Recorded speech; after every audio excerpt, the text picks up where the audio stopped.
सुप्रभात बच्चों, Poddar group of education की ऑनलाइन क्लास में आपका स्वागत है, अभिनंदन। देखिए हम बात कर रहे हैं उच्च न्यायालय का कार्य से प्रेम शक्तियां, जिसमें हमने कल पढ़ा था मूल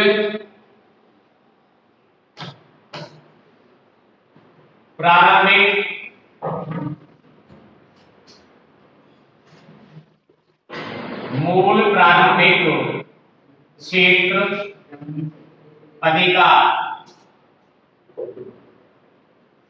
मूल प्रारंभिक क्षेत्र अधिकार। अब देखिए मूल प्रारंभिक जो क्षेत्र अधिकार होता है, इसके बारे में हमने कल पढ़ लिया।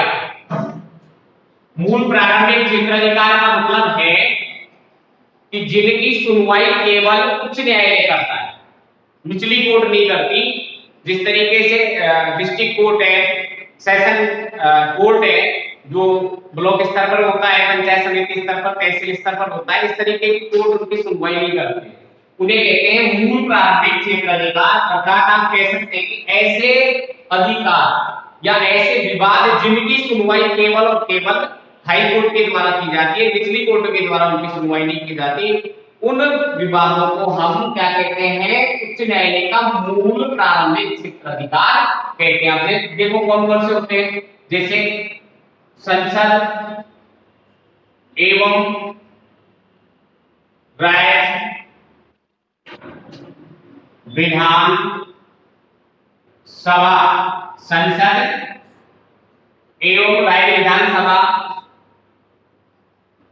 से संबंधित निर्वाचन विवाद, मूल अधिकार से संबंधित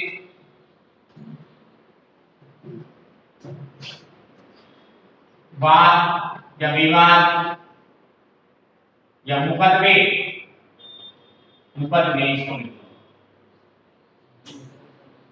इस तरीके के जो विवाद होते हैं, जैसे संसद एवं राज्य विधानसभा से संबंधित निर्वाचन वाला विवाद जो होता है, और मूल अधिकार से संबंधित मुकदमे, ये ऐसे हैं जिन्हें हम मूल प्रारंभिक अधिकार कहते हैं, जिनकी सुनवाई केवल उच्च न्यायालय के द्वारा ही की जाती है। किसके द्वारा की जाती है? उच्च न्यायालय के द्वारा ही की जाती है। ठीक है। दूसरा जो आता है ऐसी में राजस्व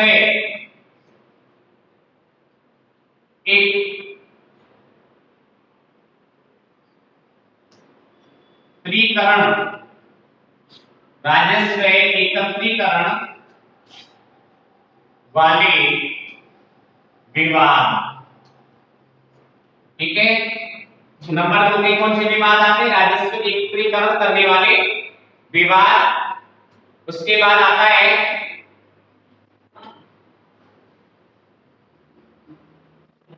वसीयतनामा। ये मैंने यहां पर लिखी दिया, मूल अधिकार से संबंधित। नंबर 3 वसीयतनामा। वसीयतनामा देखा हमने, देखा कोई गोद ले रहा है, किसी दूसरे के नाम अपनी जमीन को चढ़वा रहा है, इसे कहते हैं वसीयतनामा। क्या कहते हैं? वसीयतनामा। तो देखिए राजस्व एकत्रीकरण वाला भी विवाद इसी में आता है। इसके बाद वसीयतनामा। वसीयतनामा में क्या आता है? विवाह विधि।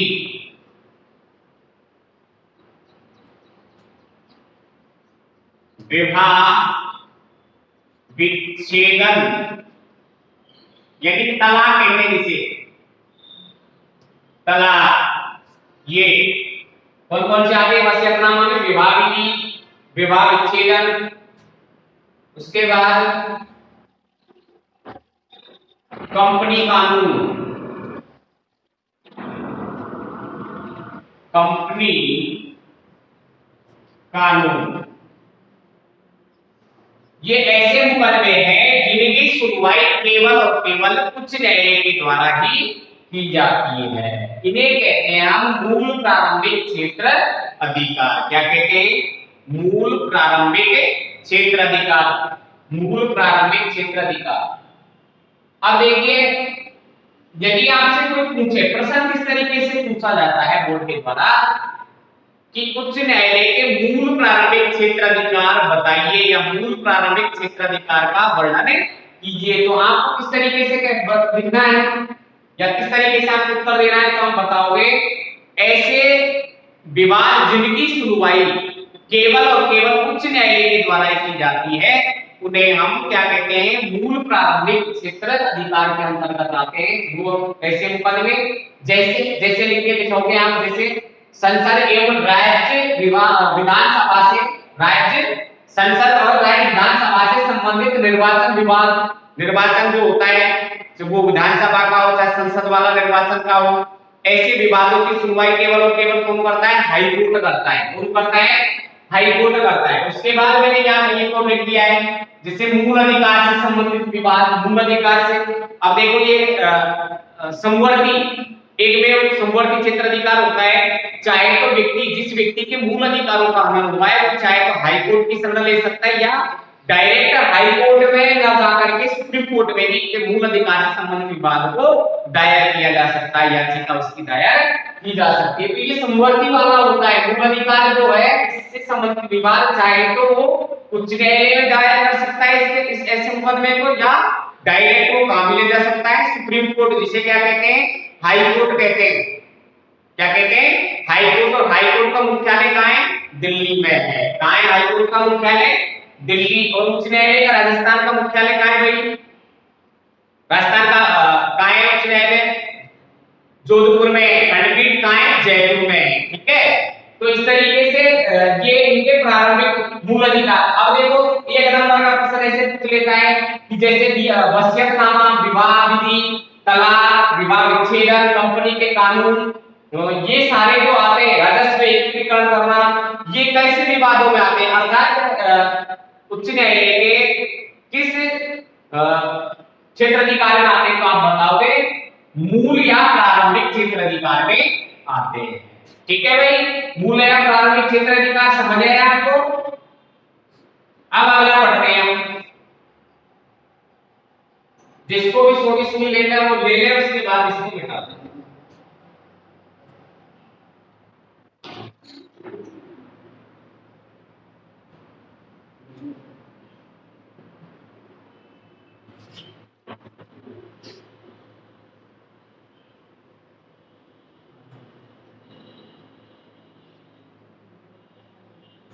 अब देखिए, अगला आता है याचिका।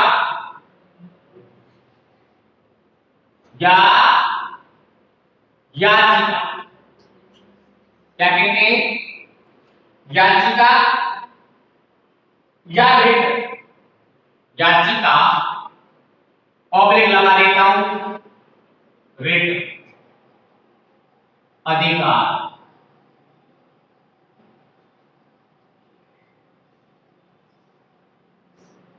देखो, कई बार हम कहते हैं कि कोई भी ऐसा विवाद होता है, चाहे चुनाव से संबंधित या कोई भी है, उसमें हम कह देते हैं कि इसके खिलाफ रिट जारी करवा देंगे, हम रिट लगवा देंगे, तुम क्या करोगे? तो इस तरीके से देखो कि ये जो रिट होते हैं उच्च न्यायालय के द्वारा, उच्च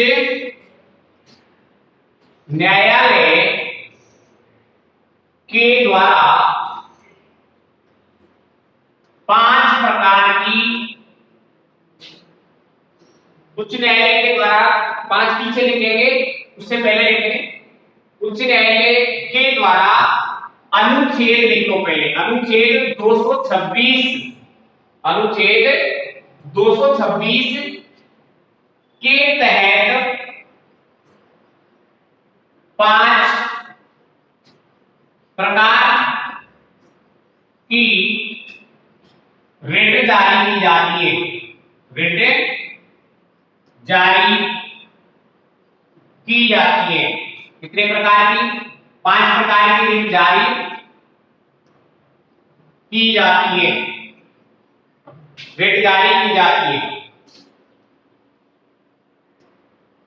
कितने प्रकार की? 5 प्रकार की रिट जारी की जाती है। और ये भी ध्यान रखें आप कि किस अनुच्छेद के तहत रिट जारी की जाती है? अनुच्छेद 226 के तहत रिट जारी की जाती है। किस अनुच्छेद के तहत?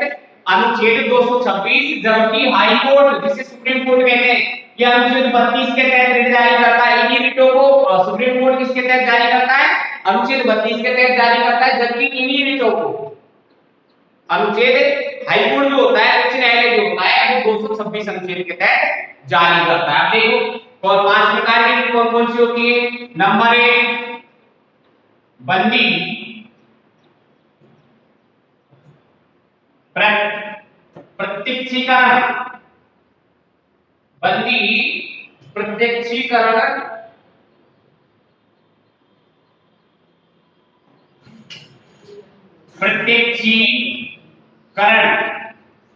बंदी प्रत्यक्षीकरण पहली रीट कौन सी जारी करता है? बंदी प्रत्यक्षीकरण। अब इसको समझ लेना, बंदी प्रत्यक्षीकरण क्या है? किसी व्यक्ति को पुलिस ने अरेस्ट कर लिया है। बंदी प्रत्यक्षीकरण वाली जो रीट है उसको समझिए आप।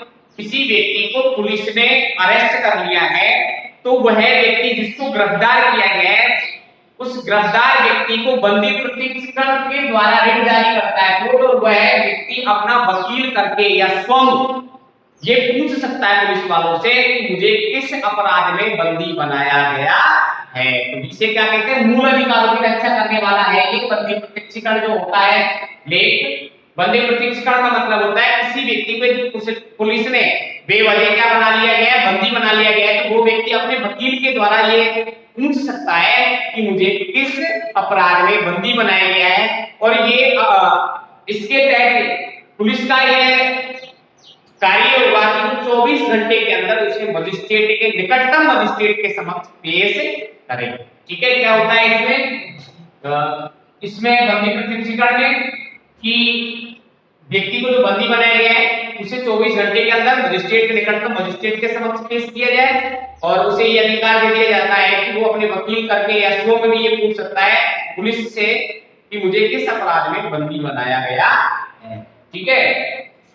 नंबर 2, परमादेश। परमादेश दूसरी रीट कौन सी है? परमादेश। कौन सी है? परमादेश।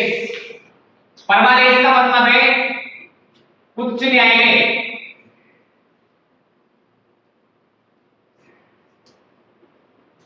निचली अदालतों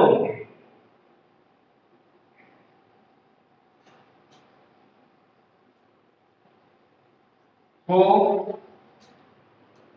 कार्य सही से करने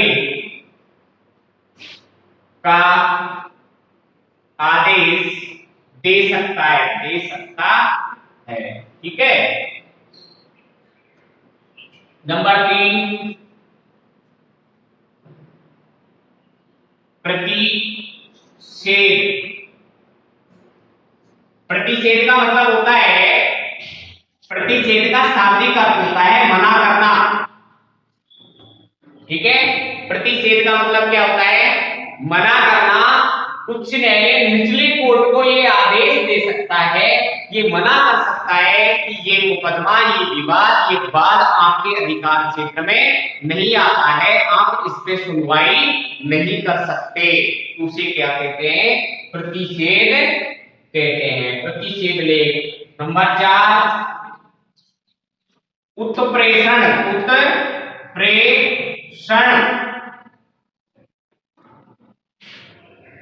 ये प्रतिषेध याचिका या रिट, लिख लो आप रिट, उत्प्रेषण रिट। उत्प्रेषण रिट का मतलब होता है कि निचली कोर्ट से किसी भी मुकदमे को अपने पास मंगा सकता है। उत्प्रेषण का क्या होता है? निचली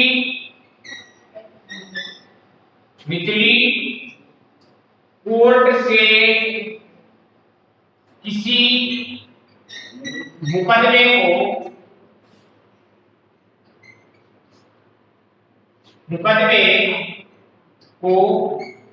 अपने पास लेना, ठीक है, इसे कहते हैं उत्प्रेषण। उत्प्रेषण निचली कोर्ट से किसी मुकदमे को अपने पास लेना क्या कहलाता है? उत्प्रेषण कहलाता है, ठीक है। अब ये जो पांचवी जो आती है वो आती है अधिकार रक्षा। पांचवी कौन सी है? अधिकार रक्षा। अधिकार रक्षा। अब देखो अधिकार रक्षा का मतलब है कि कोर्ट के द्वारा एक रिट जारी करके किसी व्यक्ति से ये पूछा जा सकता है कि आपने किस अधिकार के तहत इस पद को धारण किया है। देखो आपने देखा होगा कि कई बार वो क्या बन जाते हैं, फर्जी इंस्पेक्टर बन जाते हैं, फर्जी एसडीओ बन के चले जाते हैं। कहीं जाकर के कोई कह देता है कि मैं कांग्रेस का मंत्री, कोई कहता है बीजेपी का महामंत्री हूं।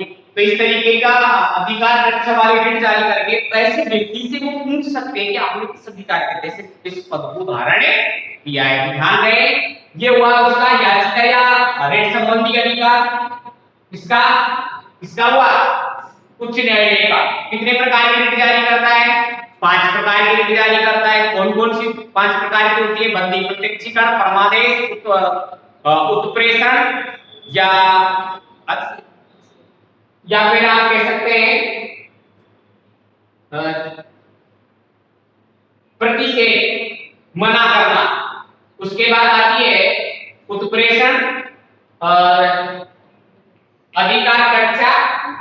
इस तरीके से 5 प्रकार की रिट जारी करती है। कितने प्रकार के? 5 प्रकार के रिट अनुच्छेद के तहत, अनुच्छेद 226 के तहत, ठीक है। तो ये हुई उसका रिट संबंधी अधिकार। अगला जो आता है वो आता है अपीली क्षेत्राधिकार। कौन सा आता है? अपीली क्षेत्राधिकार।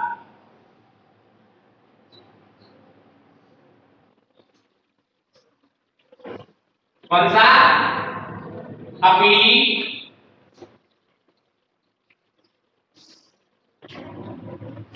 देखिए अपीली क्षेत्राधिकार नंबर 3 की आएगी अपीली क्षेत्र अधिकार। अब देखिए अपीली क्षेत्र अधिकार में भी हमने इसको डिवाइडेशन कर दिया। अपील का मतलब है निचली कोर्ट के जो मुकदमे हैं और उनसे वो यदि संतुष्ट नहीं है तो क्या करेंगे? अपील कहां करेंगे? हम हाई कोर्ट में करेंगे। कहां करेंगे? हाई कोर्ट में अपील करेंगे। तो अपील जो क्षेत्र अधिकार है वो भी 3 भागों में इन्होंने बांट दिया है। सबसे पहले जो अपीली क्षेत्र अधिकार है वो आता है सिविल अपीली क्षेत्र अधिकार। नंबर 1 डालोगे रोमन संख्या में और क्या आएगा? सिविल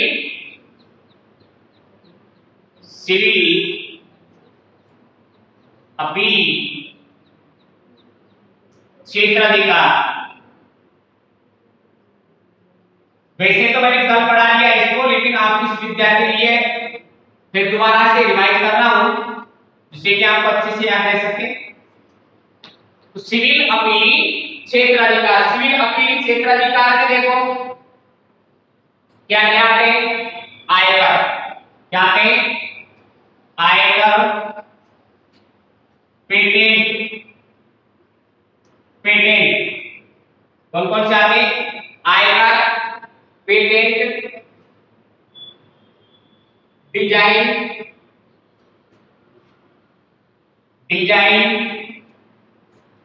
उत्तराधिकारी, कारिता, उत्तराधिकारिता,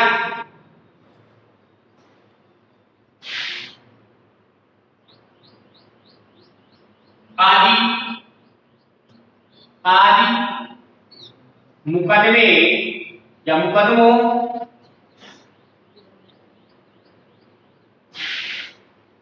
की अपील जिला न्यायालय से उच्च न्यायालय में की जा सकती है।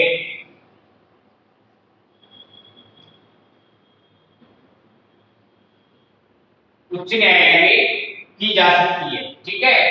तो ये कौन से हुए? सिविल अपील क्षेत्राधिकार। कौन सा अधिकार हुआ? सिविल अपील क्षेत्राधिकार। नंबर 2 आती है, वो आता है आपराधिक अपील क्षेत्राधिकार।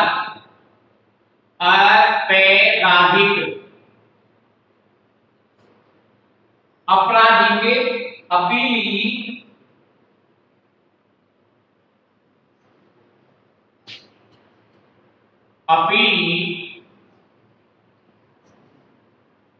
क्षेत्राधिकार। देखो, आपराधिक अपील क्षेत्राधिकार जब किसी व्यक्ति को सेशन क्या सेशन जब किसी व्यक्ति को सेशन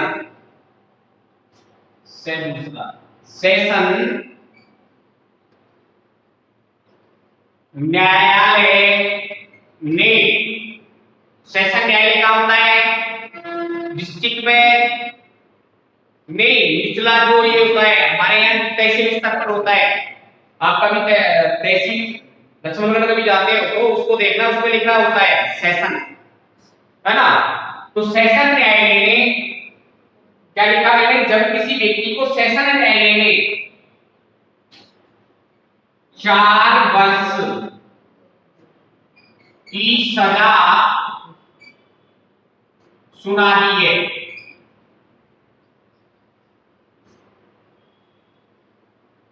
या 4 वर्ष की सजा सुना दी है, या मृत्युदंड की सजा सुनाई तो इसकी अपील हाई कोर्ट में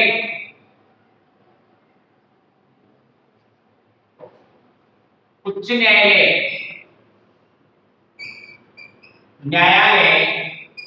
में की जा सकती है। उच्च न्यायालय में की जा सकती है, ठीक है। अगली जो आती है वो आती है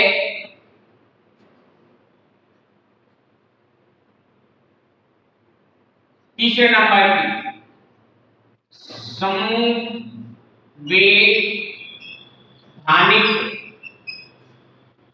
संवैधानिक अपील क्षेत्राधिकार।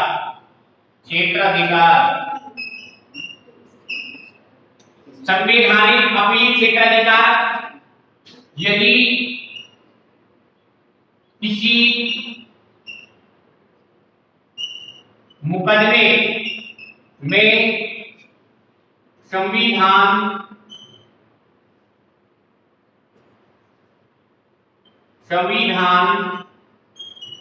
का प्रश्न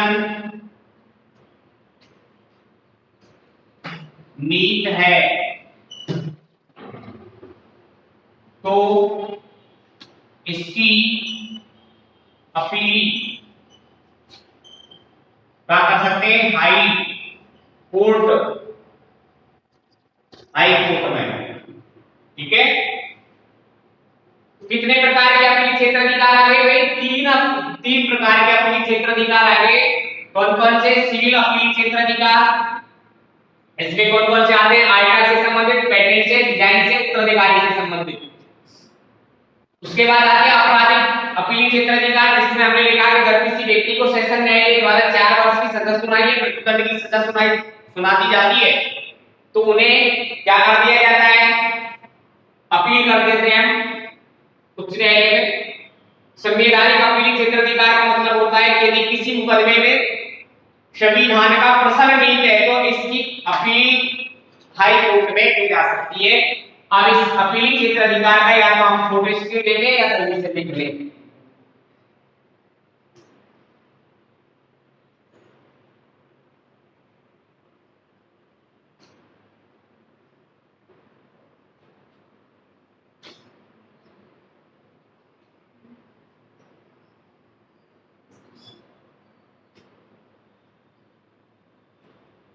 अगला आता है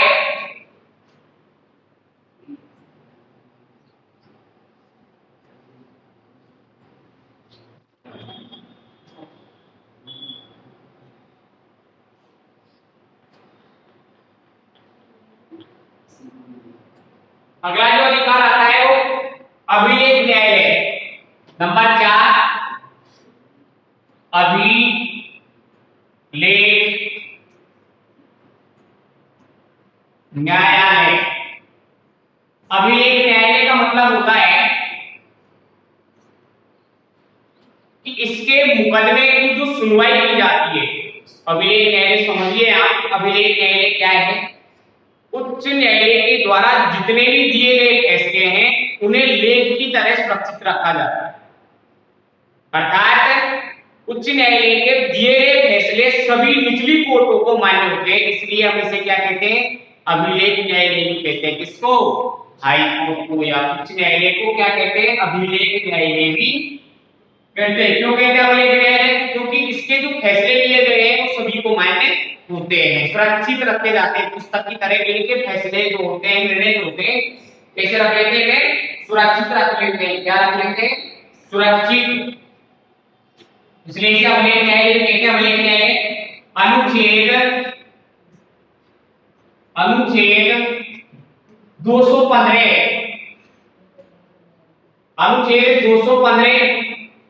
में वर्णित है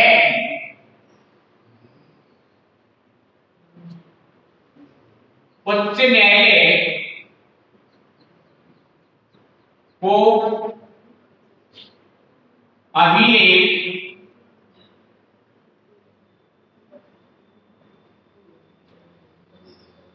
न्यायालय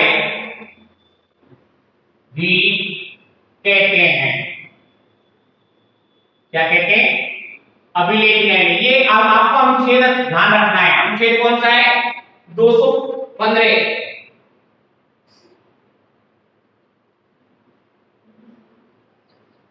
क्योंकि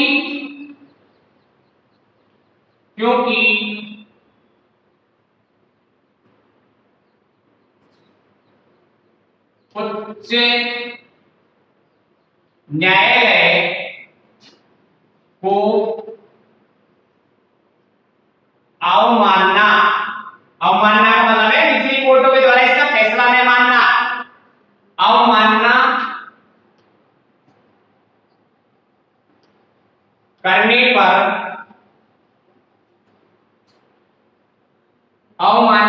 पर दंड देने का अधिकार होता है। दंड देने का अधिकार होता है। अवमानना के लिए दंड देने का अधिकार होता है। क्या होता है? अवमानना के लिए नंबर अवमानना वाला हो गया। नंबर 2 में लिखा है उन्होंने कि उच्च न्यायालय के निर्णय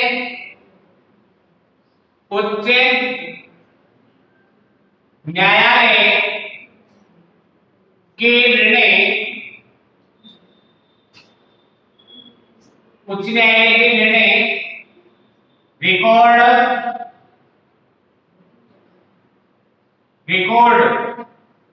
की तरह सुरक्षित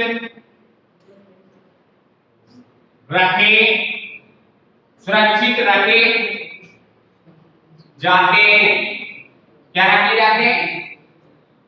उच्च न्यायालय के निर्णय रिकॉर्ड की तरह सुरक्षित रखे जाते हैं और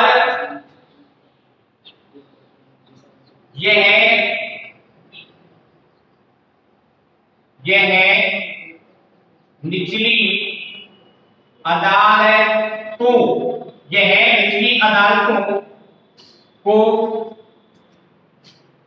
कानून की तरह मान्य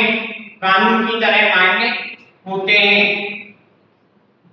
कानून की तरह मान्य होते हैं, इसलिए इसे क्या कहते हैं? अभिलेख न्यायालय भी कहते हैं। कानून की तरह मान्य होते हैं या कानून की तरह कार्य करते हैं, ठीक है? देख लें एक बार और उसके बाद स्क्रीनशॉट ले लें या फिर लिख लें।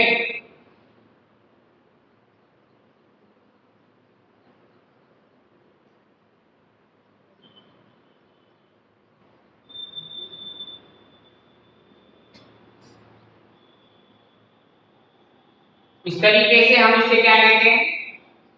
उच्च न्यायालय को अभिलेख न्यायालय कहते हैं। क्यों कहते हैं अभिलेख न्यायालय? क्योंकि इसकी अवमानना करने पर उसको दंड देने का अधिकार होता है। साथ साथ उच्च न्यायालय के निर्णय रिकॉर्ड की तरह सुरक्षित रखे जाते हैं। क्यों? क्योंकि ये निचली अदालतों के लिए कानून की तरह कार्य करते हैं, कानून की तरह कार्य करते हैं। तो आज हमने किसको पढ़ा? अपीली क्षेत्राधिकार वाला जो पढ़ा, उसके बाद हमने पढ़ा अभिलेख न्यायालय कहते हैं इसे। तो देखते रहिए हमारे पोद्दार ग्रुप ऑफ एजुकेशन के YouTube चैनल को, जुड़े रहिए हमारे साथ। धन्यवाद।